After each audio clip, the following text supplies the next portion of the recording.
a bird on a tree. I'm just sitting here. I got time. It's clear to see. From up here, the world seems small. We can sit together. It's so beautiful, you and me. We meant to be in the great outdoors, forever free.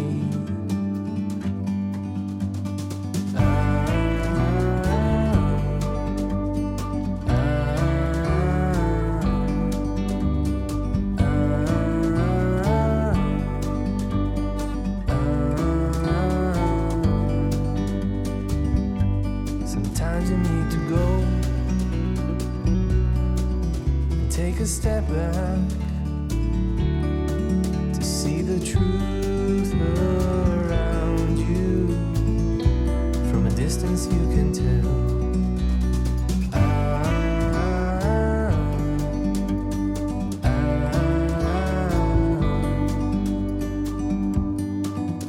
You and me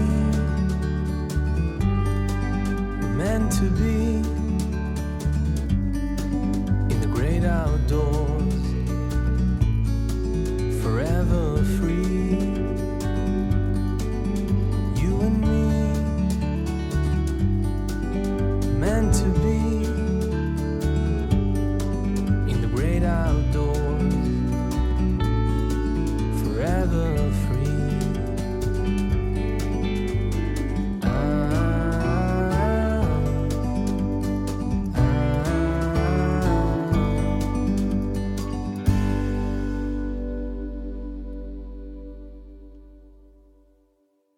예, 안녕하세요. 예, 오늘은 그 이쪽에 그 1910년에 그 국망의 즈음에서 이제 그 치욕을 견디지 못하고 자결하신 그 청광제 이군주 선생에 대해서 그 답사를 하려고 합니다.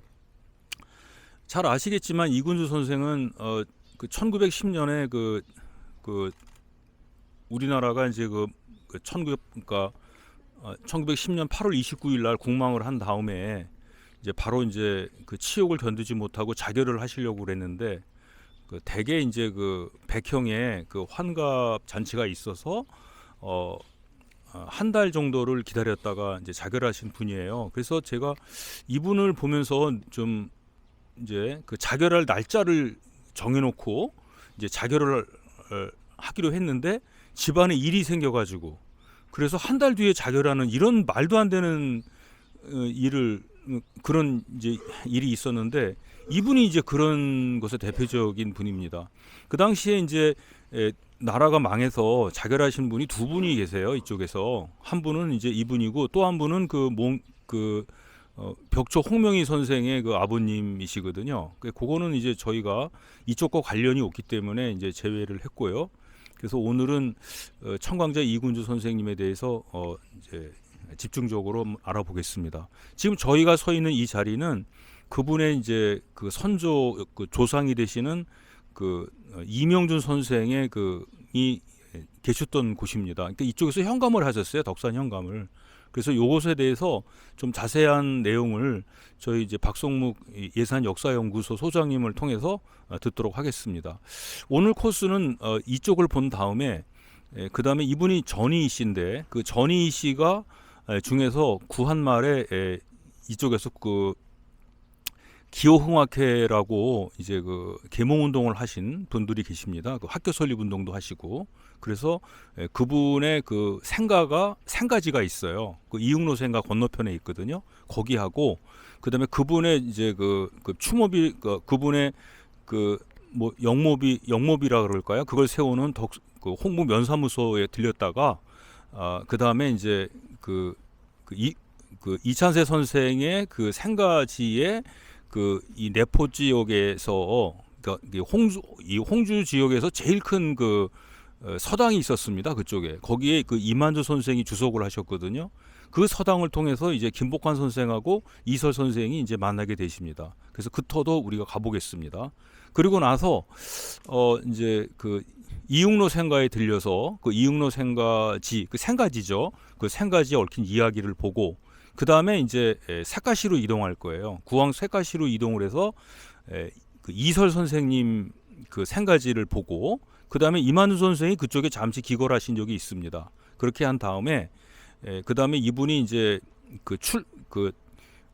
이육로 선생이 이제 그 결혼을 하시고 사셨던 곳 거기가 이제 낙상리 245번지인가 그쪽에 있습니다. 거기 들렸다가 마지막에 이제 그분이 자결하신 곳 그 현지를 답사하는 그런 순서로 오늘 답사를 진행하도록 하겠습니다. 그러면 예산역사연구소의 박성묵 소장님을 모시겠습니다. 반갑습니다. 박성묵입니다. 지금 우리가 서 있는 곳이 덕산 면사무소 뒷뜰에 있는 선정비가 보존되어 있는 곳에 와 있습니다.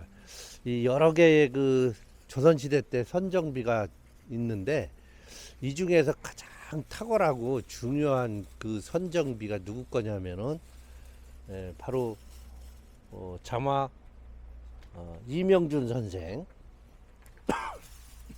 청덕 영무비라고 해서 이렇게 그 특이하게 기부와 모양이 굉장히 특이해요.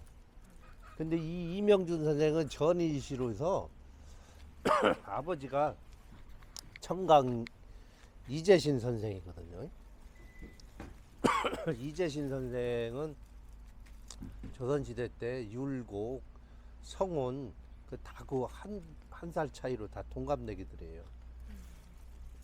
그래서 과거 문과도 대과도 이율곡하고 같이 봤던 이 아버지가, 네. 그래서 이율곡이가 이제 장원 급제하시고 이분이 그 밑으로 이제 급제하신 분인데 이 이명준 선생은 아버지 이재신의 사남이에요, 사남. 근데 이 조선시대 때 광해군 때 가장 그 중요한 정치적 사건 중에 하나가 뭐냐면은 개축옥사예요. 네, 개축옥사. 이거는 굉장히 그 시대의 정치적 쟁점이 굉장히 깊었던 문제고, 그리고 또 오늘날 그 사건에 대한 어떤 그 보는 관점이라든가 또 시사하는 바가 굉장히 커요. 그건 뭐냐면 정권 유지를 위해서 서자들의 그 행위를 서자라는 이유로서 하나의 역모를 꾸민 걸로 이렇게 해서 뒤집어 씌워 가지고 정치적 파장이 굉장히 크고 그 바람에 이 전이시들이 고려시대 때부터 계속 그 사만가족 집안이거든요. 사만가족 집안으로서의 명성이 바로 그 개축옥사로 해서 가정이 그 가문이 이제 그 굉장히 풍지박산 날 수밖에 없는. 그리고 그 개축옥사에 연루된 원인은 뭐냐면은 개축옥사가 따지고 보면은 영창대군을 광해군을 몰아내고서 영창대군을 왕으로 등용시키려고 하는 그런 그 역무를 꾸몄다 해가지고서 영창대군의 그 외할아버지 김제남인을 이제 사약으로 이제 죽게 만들고, 그 다음에 그 서인 계열에 있던 많은 사람들을 전부 그 유배 보내고 하는 정치적 파장이 굉장히 컸거든요. 물론 이제 그 이명준의 아버지는 그 개축옥사 이전에 이제 돌아가셨죠. 임진왜란 이전에 짧은 생으로 돌아가셨어요. 그러니까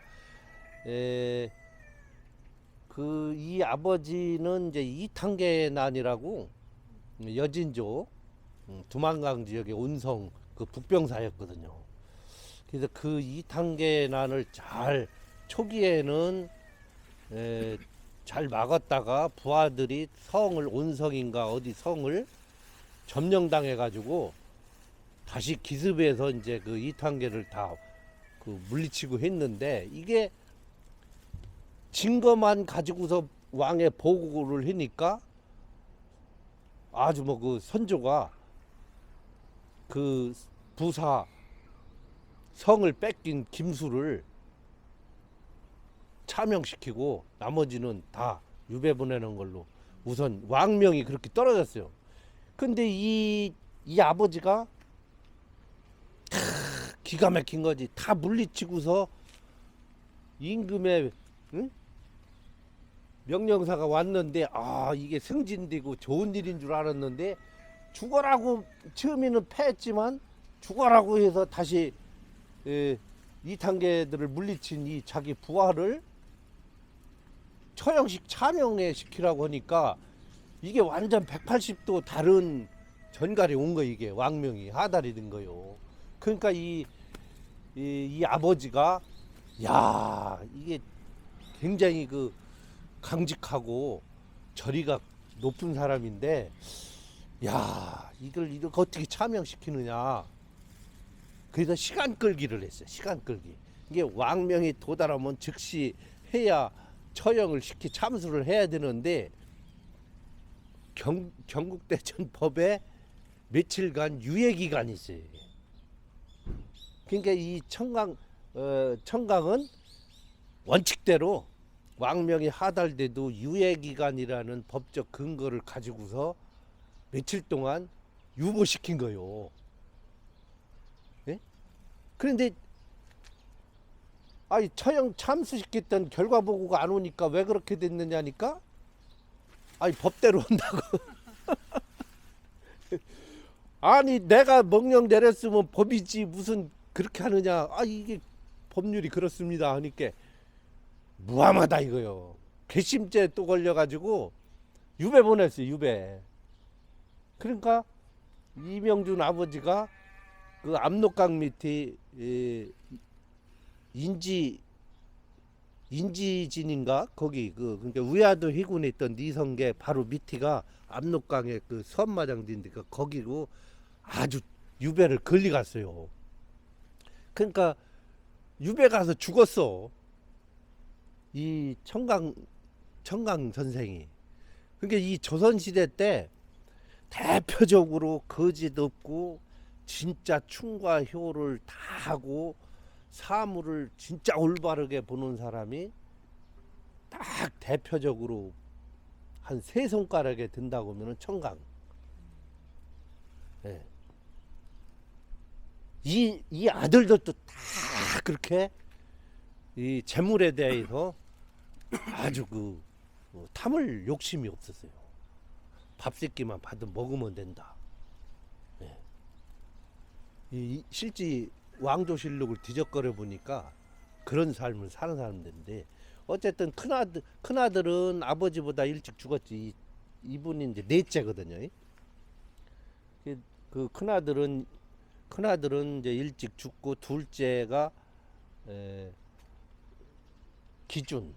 기준이 첫째, 그 다음에 무슨 준 했던 그 둘째가 이 사람하고 한 15살 차이요. 그래서 이분이 이명준이가 둘째 형을 아버지로 이렇게 섬기고 공부도 배우고 다 했던 분이에요. 근데 둘째가 이제 그 첫째도 아버지가 그런 그 화를 당해가지고 죽었어요. 다 문과 급제자인데. 그 이명준 선생 그래서 이명준도 이제 아버지가 죽은 때가 이제 12살 먹어가지고 죽었는데 이 누구한테 배웠느냐면은 이명준 선생은 왜 갔지? 그 상시들. 어머니가 그 상시요, 목천 상시. 그 상진 상진이 외할아버지요. 이 사람 외할아버지가. 그 서울에 있는 그 상명 상 무슨 고등학교죠 거기가? 서울에 상 그 고등학교 옛날에 그 예. 그 학교가 그거예요. 아, 그 집안도 굉장히 훌륭한 상씨가. 집안이고. 예. 상씨. 그래서 상진. 상진 선생이 외할아버지가 그렇지. 상문고등학교. 그 상문고등학교가 그 상씨가 네. 그 집안에서 세운 학교예요. 그래서 이제 어쨌든 외할아버지가. 그 상시요. 그 저기, 그러고 그 잠깐만요. 그 상진이란 분에 대해서는 그 전설의 고향에도 그게 나와요. 나중에 한번 그 전설의 고향에 치면은 그 사람이 이제 이렇게 장가를 이상하게 갔어요. 그게 저 무덤에서 하여간 그 사람이 머슴하다가 갔대. 하여간 그 전설의 고향 한번 보세요. 이 자빠진 그래서 하여튼 이 이명준 선생이 나중에 이제 그 아버지 장례 치르고 그 다음에 생원시를 1601년도에 장원급제예요. 그럼 상문시를 여기서 하나? 아니 어디서 봐요? 서울서 봤을 서울서 거니까. 봤지. 그 당시는 이제 네. 그 양평, 음. 양근, 양평 그쪽에서 살았어. 원래 집은 아버지 개축옥사 나기 전에는 창신동에서 났지.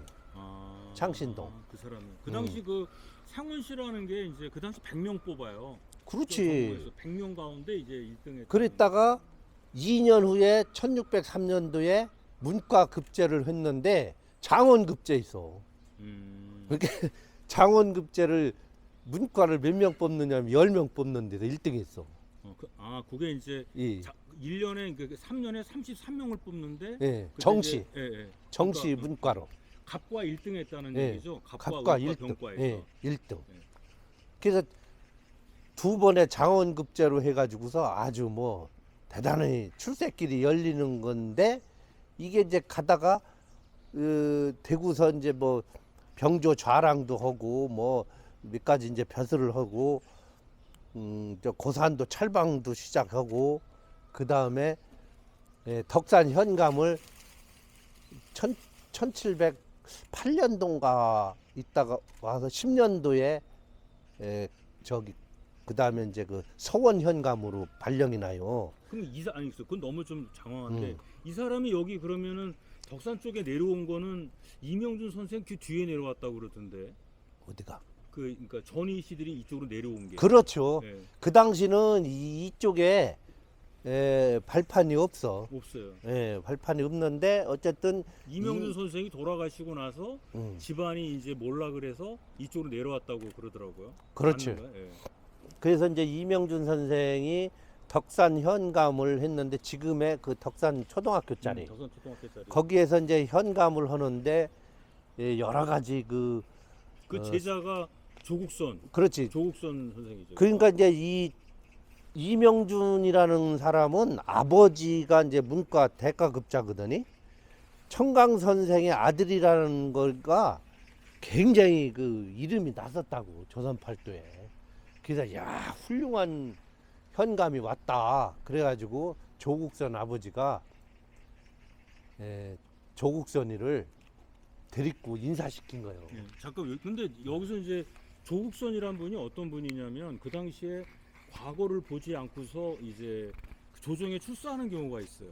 그렇지. 예. 그게 뭐냐면 산림처사 같은 경우는 과거를 보지 않고 이제 학덕이 있다 그래서 조선에 이제 정부에서 이렇게 출사길을 열어주는데 조국선 선생이 바로 그 저 과거를 보지 않고서 동문교관으로서 출사하신 분이에요. 네. 그리고 그 음직도 아니고. 예. 그때 이제 그 이명준 선생이 이제 그러니까 조국선 선생이 이명준 선생한테 배웠는데 이명준 선생이 이 덕산을 떠나면서 더 이상 가르칠 수 없자 그걸 그 사람을 누구한테 보냈냐면 박지기한테 보내는 거예요. 박지기 자마. 예.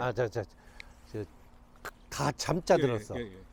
그래서 여긴 잠하고. 그래서 박지계 선생한테 보냈는데 그 박지계 선생은 또 조선조의 그 예속 논쟁이 있어요. 그 예속 논쟁이 두 번에 걸쳐 일어나는데 그 제1차 예속 논쟁의 그 주역입니다. 그 양반이.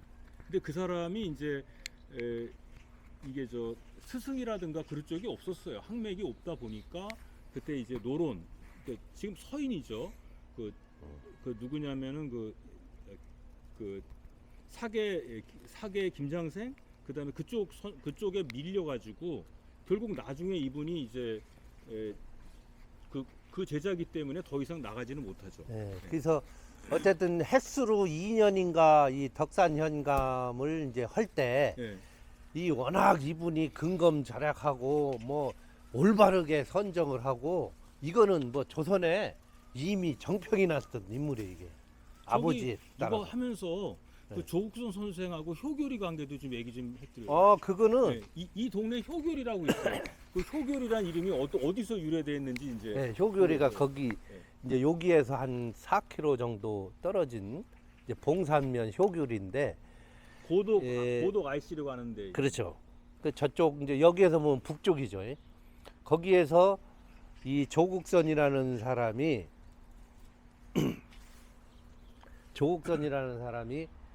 이제 날마다 이제 이 향교로 와가지고 특별히 이명준 선생한테 직접 여러 가지 그 학문을 배웠어요.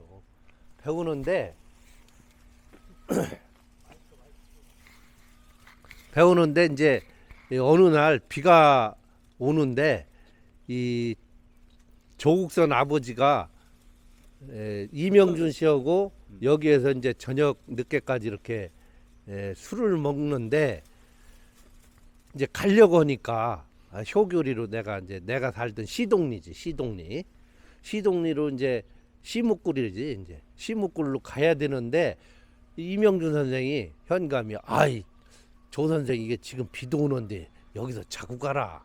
이게 아마 그 객사가 이제 그 내하에서 자라 이거지. 근데 안 된다. 우리 아들이 지금쯤 그 내가 거기에서 분명히 기다린다. 내가 안 가면은 이 밤에 누가 나 자고 간다고 전화할 수도 없고 그러니까 그럴 리가 있느냐고 이 비 오는데 누가 그렇게 기다리느냐. 그래서 가야 된다고. 우리 아들이 그 아버지를 걱정해서 기다린다고 해서 그래서 이제 고집이 있고 하니까 그 아전 누구를 붙여서 이분 잘 그럼 우산 같은 거 좀 해서 이제 간 거요. 아닌 게 아니라 그 지금 효교리 다리라는 거지. 그 다리 물이 막 내려가고 하는데 이쪽에서 도롱이를 뒤집어 쓰고서 아버지를 기다리는 거요. 요때쯤 오신다, 언제 오신다 이렇게. 그러니까 아전이 실제 아들이 이렇게 기다리더라고. 그러고서 이제 아버지가 오셨으니까 이제 업어서 도롱이 씌워서 시묵굴로 갔다 이거요. 그러니까 그거를 이제 사또한테 보고를 한 거요. 진짜 조국선이가 그 어린 나이에 거기 기다리고 있었다고. 그러니까 이명준이가 내 수제자인데 그럼 참 효심이 참 됐다. 그럼 큰 인물이다. 이제 이렇게 돼서 거길 내 깔로 맨날 걷어붙이고 다니니까 거기 돌다리를 놔라. 그 돌다리를 이렇게 놓은 거요. 그게 효교리의 그게 효교요. 효교 돌다리. 지금도 효교리라고 그러죠. 그 동네를 가지고. 그래서 그 마을 그래서 효교가 효를 다한 그런 행위를 했던 다리. 그거에 대해서 감복해서 이명준 씨가 그 다리를 놔준 다리라고 해서 그 다리로 인해서 지금까지 행정 명칭이 효교리가 된 거예요. 지금도. 그리고 여기가 효다리로 했다가 마을리로 바뀐 거예요. 이 동네가 이제 삽교라는 데가 이제 삽다리가 삽교로 바뀌듯이 이제 삽교가 삽다리에서 삽교대가 나오잖아요. 그래서 이 동네가 저 닭이 우네. 닭이 이게 참 낮에 울면 안 되는데. 하여간 이게 여기서 그 이명준 선생이 이제 왜 여기를 오게 됐냐면 이쪽에 전희 씨가 이제 많이 살아요. 그 아까 그 이육로 그 화백도 전희 씨고 그다음에 이제 청광제 이군주 선생도 전희 씨고 이찬세 선생도 전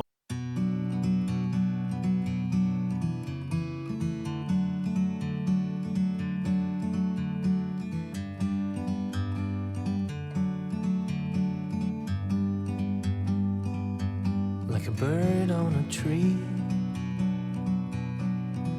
I'm just sitting here I got time, it's clear to see. From up here, the world seems small. We can sit together. It's so beautiful, you and me. We meant to be in the great outdoors, forever free.